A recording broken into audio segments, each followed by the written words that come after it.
முருகா, எனது வல்லமையால் உருவாக்கப்பட்ட சக்தி வேல் இது. வெல்ல முடியாத பகையெல்லாம் இந்த வேலை கொண்டு வென்றுவிடு. முடிவில் வீரவேலை வீசு சூரனை சம்ஹாரம் செய். வேல் என்றால் முருகன், முருகன் என்றால் வேல் என்று சொல்லும் அளவிற்கு இது என்றும் உன் கரத்திலேயே இருக்கட்டும். எங்கு எவரை அழிக்க ஏவினாலும் அதை முடித்து வெற்றி வேலாக மீண்டும் உன்னிடமே வந்து சேரும். பக்தருக்கு ஞானவேல், பகைவருக்கு வீரவேல். இதோ பெற்றுக்கொள்.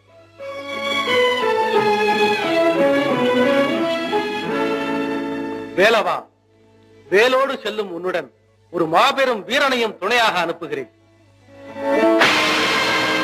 வீரபாகு, நீயும் உன் சகோதரர்களும் பூதப்படைகளுக்கு தலைமை தாங்கி முருகனுக்கு துணை புரியுங்கள்.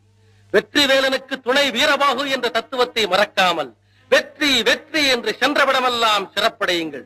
தக்க சமயத்தில் பக்தர்கள்